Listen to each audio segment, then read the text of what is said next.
ರಾಜ್ಯದಲ್ಲಿ mutant virus ಕೊರೋನಾದ ಆತಂಕ ಮುಂದುವರಿತಾ ಇರೋ ಬೆನ್ನಲ್ಲೇ ಆರೋಗ್ಯ ಸಮಸ್ಯೆ ಇರೋರು ಬಿ ಕೇರ್ಫುಲ್ ಅನ್ನುವಂತಹ ಎಚ್ಚರಿಕೆ ಸಿಗ್ತಾ ಇದೆ. ಹೆದರಿಸ್ತಾ ಇರೋದಲ್ಲ, ಬಟ್ ಮುಂಜಾಗ್ರತಾ ಕ್ರಮ ಅತ್ಯಗತ್ಯ. ನಿರ್ಲಕ್ಷ್ಯ ಮಾಡಿದ್ರೆ ಅಪಾಯ ಕಟ್ಟಿಟ್ಟ ಬುತ್ತಿ, ಅಪಾಯಕ್ಕೆ ಆಹ್ವಾನ ಕೊಟ್ಟಂಗಿದು.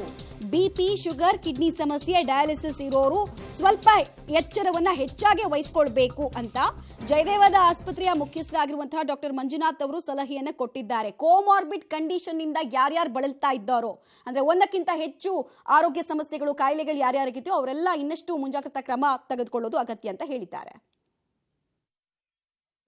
ಮತ್ತೆ ಕೋವಿಡ್ನ ಆತಂಕ ಹೆಚ್ಚಾಗ್ತಾ ಇದೆ. ಕಾರಣ ಉಪತಳಿಯ ಆತಂಕ ಜನರಲ್ಲಿ ಸಾಮಾನ್ಯವಾಗಿ ಏನಾಗುತ್ತೆ ಅನ್ನುವಂಥ ಅನೇಕ ಆತಂಕಗಳನ್ನು ಉಂಟು ಮಾಡ್ತಾ ಇದೆ. ಈಗಾಗಲೇ ಕೇಸ್ಗಳ ಸಂಖ್ಯೆ ಸಹ ದಿನದಿಂದ ದಿನಕ್ಕೆ ಹೆಚ್ಚಾಗ್ತಾ ಇರೋದನ್ನು ಕಾಣ್ತಾ ಇದ್ದೇವೆ.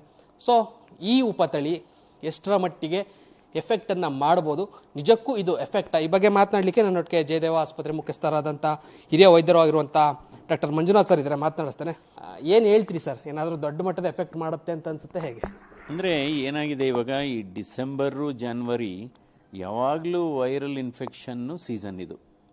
ಅಂದರೆ ಕೋವಿಡ್ ಒಂದೇ ಅಂತ ಅಲ್ಲ, ಇನ್ಫ್ಲುಯೆನ್ಸಾ ಆಗ್ಬೋದು, H1N1 ಆಗ್ಬೋದು, ಅಥವಾ ಈ ಥರ ರೆಸ್ಪಿರೇಟರಿ ವೈರಲ್ ಇನ್ಫೆಕ್ಷನ್ಸ್ ಆಗ್ಬೋದು. ಸಾಮಾನ್ಯವಾಗಿ ಡಿಸೆಂಬರು ಮತ್ತು ಜನವರಿನಲ್ಲಿ ಯಾವಾಗಲೂ ವೈರಲ್ ಇನ್ಫೆಕ್ಷನ್ ಜಾಸ್ತಿ ಇರುತ್ತೆ.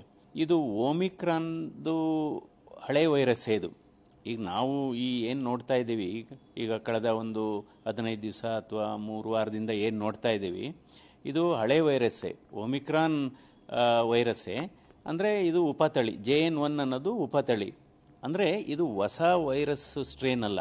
ಕಮ್ಯುನಿಟಿಲಿ ಇದು ಸುಮಾರು ಜನಕ್ಕಿದೆ. ಈಗ 2 ವಾರದಿಂದ ಇಲ್ಲ, ಸುಮಾರು 1 ತಿಂಗಳಿಂದನೇ ಇದೆ ಇದು.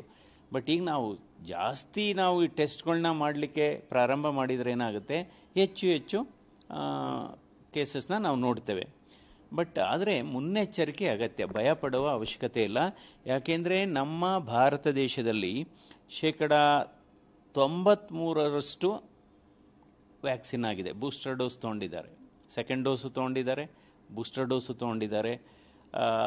ನಂತರ ಸುಮಾರು ಜನರಿಗೆ ಬಂದು ಹೋಗಿದೆ ಇದು. ಅದರಿಂದ ಒಂದು ಕಮ್ಯುನಿಟಿನಲ್ಲಿ ಇಮ್ಯುನಿಟಿ ಇದ್ದೇ ಇದೆ, ಅದ್ರ ಬಗ್ಗೆ ಏನು ಎರಡು ಮಾತಿಲ್ಲ. ಆದರೆ ಸಿಂಗಪುರ್ ಆಗ್ಬೋದು, ಮಲೇಷ್ಯಾ ಆಗ್ಬೋದು, ಇಂಡೋನೇಷ್ಯಾ ಆಗ್ಬೋದು, ಅಥವಾ ಅಮೇರಿಕಾ ಆಗ್ಬೋದು, ನಮ್ಮ ಭಾರತ ದೇಶದಲ್ಲಿ ಆದ ಪ್ರಮಾಣದಲ್ಲಿ ಅಲ್ಲಿ ವ್ಯಾಕ್ಸಿನೇಷನ್ ಆಗಿಲ್ಲ. ಸಿಂಗಪುರಲ್ಲಿ, ಇಂಡೋನೇಷ್ಯಾ, ಮಲೇಷ್ಯಾದಲ್ಲಿ 60% ಅಂತಾರೆ. ಅಮೇರಿಕಾದಲ್ಲಿ ಇನ್ನೂ ಕಡಿಮೆ ಅಂತ 55% ಆಗಿದೆ.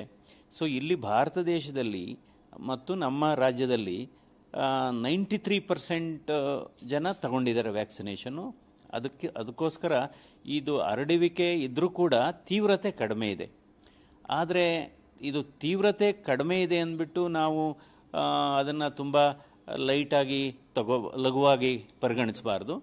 ಯಾರ್ಯಾರಿಗೆ ರೋಗ ನಿರೋಧಕ ಶಕ್ತಿ ಕಡಿಮೆ ಇರುತ್ತೆ ಅಂಥವರು ಮುನ್ನೆಚ್ಚರಿಕೆ ವಹಿಸಬೇಕು.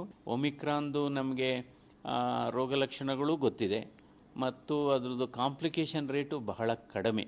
ಏಕೆಂದರೆ ಒಮಿಕ್ರಾನ್ ನಾವು ಹಿಂದೆ ನೋಡಿದಂಥ ಸಂದರ್ಭದಲ್ಲಿ ಶ್ವಾಸಕೋಶದ ಇನ್ವಾಲ್ವ್ಮೆಂಟ್ ಇಲ್ಲ. ಈಗ ನಮ್ಮ ಹೃದಯ ಸಂಬಂಧಿ ಕಾಯಿಲೆ ಬಗ್ಗೆ ಹೇಳೋದಾದರೆ, ಈಗ ಆಲ್ರೆಡಿ ಹಾರ್ಟ್ ಅಟ್ಯಾಕ್ ಆಗಿರೋರು, ಅದಕ್ಕೆ ಚಿಕಿತ್ಸೆ ತೆಗೆದುಕೊಳ್ತಾ ಇರೋರು ಎಲ್ಲ ಔಷಧಗಳನ್ನ ಕರೆಕ್ಟಾಗಿ ತಗೋಬೇಕು. ಬ್ಲಡ್ ಪ್ರೆಷರ್ ಔಷಧನ ಕರೆಕ್ಟಾಗಿ ತೊಗೋಬೇಕು. ಡಯಾಬಿಟೀಸ್ನ ನಿಯಂತ್ರಣದಲ್ಲಿ ಇಟ್ಕೋಬೇಕು. ಈಗ ಆಂಜಿಯೋಪ್ಲಾಸ್ಟಿ, ಸ್ಟೆಂಟು ಅಥವಾ ಬೈಪಾಸ್ ಸರ್ಜರಿ ಆಗಿದ್ದಂಥವರು, ಅಥವಾ ಹಾರ್ಟ್ ಫಂಕ್ಷನ್ ಕಡಿಮೆ ಇದ್ದು ಹಾರ್ಟ್ ಫೇಲ್ಯೂರ್ ಟ್ರೀಟ್ಮೆಂಟು ತೆಗೆದುಕೊಳ್ತಾ ಇದ್ದವರು, ಅಥವಾ ಈಗ ಆಲ್ರೆಡಿ ಇನ್ನು ಬೇರೆ ಬೇರೆ ಹೃದಯ ಸಂಬಂಧಿ ಕಾಯಿಲೆ ಇರೋರು ತಗೊಳ್ಳೋದು ಒಳ್ಳೆಯದು. ಮುನ್ನೆಚ್ಚರಿಕೆ ಅಗತ್ಯ, ಭಯ ಪಡೋ ಆತಂಕ ಇಲ್ಲ. ನಮ್ಮ ರಾಜ್ಯ ಸೇರಿದಂತೆ ಕೆಲ ರಾಜ್ಯಗಳಲ್ಲಿ ಸಾವನ್ನಪ್ಪಿರುವಂಥವರಲ್ಲಿ ಹೃದಯ ಸಮಸ್ಯೆ ಇದ್ದಂಥವರಿಗೆ ಸೋಂಕು ತಗಲಿ ಸಾವನ್ನಪ್ಪಿರುವಂಥದ್ದು ಸ್ವಲ್ಪ ಹೆಚ್ಚಾಗಿ ಕಂಡು ಬರ್ತಾ ಇದೆ. ಅವರು ಯಾವ ರೀತಿ ಮುಂಜಾಗ್ರತಾ ಕ್ರಮಗಳನ್ನ ತೆಗೆದುಕೊಳ್ಬೇಕು? ಈಗ ಸ್ವಲ್ಪ ಸೋಂಕಿತರ ಸಂಖ್ಯೆ ಜಾಸ್ತಿ ಆಗ್ತಾ ಇರೋದ್ರಿಂದ ಆಪ್ರೇಷನ್ಸಿಗೆ ಮೊದಲು, ಓಪನ್ ಹಾರ್ಟ್ ಸರ್ಜರಿಗೆ ಮಾಡುವ ಮೊದಲು ನಾವು ಟೆಸ್ಟ್ ಮಾಡ್ತಾ ಇದ್ದೇವೆ. ಅಕಸ್ಮಾತ್ ಕೋವಿಡ್ ಪಾಸಿಟಿವ್ ಬಂದರೆ ನಾವು ಸರ್ಜರಿನ ರೀಸ್ಕೆಡ್ಯೂಲ್ ಮಾಡಿ 1-2 ವಾರ 3 ವಾರ ಮುಂದಕ್ಕೆ ಹಾಕ್ತಾ ಇದ್ದೀವಿ. ಸಾಮಾನ್ಯವಾಗಿ redo open heart surgery with ಎರಡೂ ಕವಾಟವನ್ನು ಬದಲಾಯಿಸುವಂಥ open heart surgery risk COVID ಇರಲಿ ಇಲ್ಲದೇ ಇರಲಿ ಒಂದು 5% ಇದ್ದೇ ಇರುತ್ತೆ. ಸೊ ಆ ಸಾವನ್ನು ನಾವು ಕೋವಿಡ್ಗೆ ಕಟ್ಟಕ್ಕಾಗೋದಿಲ್ಲ. ಸೊ ಈ ರೀತಿ ಡೆಫಿನೆಟಾಗಿ ಮುನ್ನೆಚ್ಚರಿಕೆ ಅಗತ್ಯ. ಅದ್ರ ಬಗ್ಗೆ ಏನು ಎರಡೇ ಮಾತಿಲ್ಲ. ಇದು ಸಮುದಾಯದಲ್ಲಿ ಸರ್ಕ್ಯುಲೇಷನಲ್ಲಿ ಇದೆ ಈ ವೈರಸ್ಸು, ಯಾವುದು ಈ JN1. ಇದಕ್ಕೆ ಆತಂಕ ಪಡೋ ಅವಶ್ಯಕತೆ ಇಲ್ಲ, ಕಾಂಪ್ಲಿಕೇಶನ್ಸ್ ರೇಟ್ ಕಡಿಮೆ ಇದೆ. ಬಟ್ ಆದರೆ ಯಾರ್ಯಾರಿಗೆ ಈ ಕೋಮಾರ್ಬಿಡಿಟೀಸ್ ಅಂತ ಏನು ಹೇಳ್ತೀವಿ ಅವ್ರು ಮುನ್ನೆಚ್ಚರಿಕೆ ವಹಿಸಬೇಕು. ಅಂದರೆ ಈಗ ಡೆಲ್ಟಾ ಪ್ಲಸ್ ನಾವು ಓಮಿಕ್ರಾನ್ ನೋಡಿದ್ವಿ, ಈ ಮೂರಕ್ಕೂ ಹೋಲಿಕೆಯನ್ನು ಮಾಡೋದಾದರೆ ಇದು ಆ ಪ್ರಮಾಣದಲ್ಲಿ ಎಫೆಕ್ಟನ್ನು ಮಾಡೋದಿಲ್ಲ. ನಾನು ಇವಾಗ ಹಲವಾರು ಈ ವೈರಸ್ ತಜ್ಞರ ಒಪಿನಿಯನ್ ಪ್ರಕಾರ ಅಲೆ ರೂಪದಲ್ಲಿ ಬರಲ್ಲ, ಅಂದರೆ ಕೇಸಸ್ ಬರುತ್ತೆ, ಇದು ಅಲೆಯಾಗಿ ಪರಿಗಣಿಸೋದಿಲ್ಲ, ಪರಿವರ್ತನೆ ಆಗೋದಿಲ್ಲ ಅಂತ ವೈರಾಲಜಿಸ್ಟ್ ಅವರ ಅಭಿಪ್ರಾಯ ಕೂಡ ಹಾಗೆ ಇದೆ. ಕೆಲವೊಂದು ತಜ್ಞರು ಹೇಳುವಂಥದ್ದು ಜನವರಿಯಲ್ಲಿ ಪೀಕ್ಗೆ ಹೋಗೋಂಥ ಸಾಧ್ಯತೆ ಇದೆ ಅಂತೇಳಿ. ನಾನು ಹೇಳಿದ್ನಲ್ಲ, ನಂಬರ್ಸ್ ಜಾಸ್ತಿ ಆಗ್ಬೋದು, ಸಂಖ್ಯೆ ಜಾಸ್ತಿ ಆಗ್ಬೋದು. ಅದಕ್ಕೋಸ್ಕರ ಈಗೇನಾಯಿತು, ಮೊದಲನೇ ಅಲೆ ಎರಡನೇ ಅಲೆನಲ್ಲಿ ಇದ್ರ ಬಗ್ಗೆ ಅಷ್ಟು ಮಾಹಿತಿ ಇರಲಿಲ್ಲ, ಯಾವ ರೀತಿ ಚಿಕಿತ್ಸೆ ಕೊಡಬೇಕು ಅನ್ನೋದಕ್ಕೂ ಕೂಡ ನಿಖರವಾದಂಥ ಗೈಡ್ಲೈನ್ ಇರಲಿಲ್ಲ. ಈಗ ನಂತರ ಕೆಪಾಸಿಟಿ ಬಿಲ್ಡಿಂಗ್ ಕೂಡ ಇರಲ್ಲ. ಆವಾಗ ಏನಾಗಿತ್ತು, ಮೊದಲನೇ ಅಲೆ ಎರಡನೇ ಅಲೆನಲ್ಲಿ ನಮಗೆ ಟೆಸ್ಟಿಂಗ್ ಕೆಪಾಸಿಟಿ ಕಡಿಮೆ ಇತ್ತು, ಅಥವಾ ಡ್ರಗ್ಸ್ದು ದಾಸ್ತಾನು ಎಲ್ಲ ಕಡಿಮೆ ಇತ್ತು. ಇವಾಗೆಲ್ಲ ಇದೆ ನೋಡಿ, ಆಕ್ಸಿಜನ್ ಬೆಡ್ಗೇನು ಕೊರತೆ ಇಲ್ಲ, ಔಷಧಿಗೇನು ಕೊರತೆ ಇಲ್ಲ.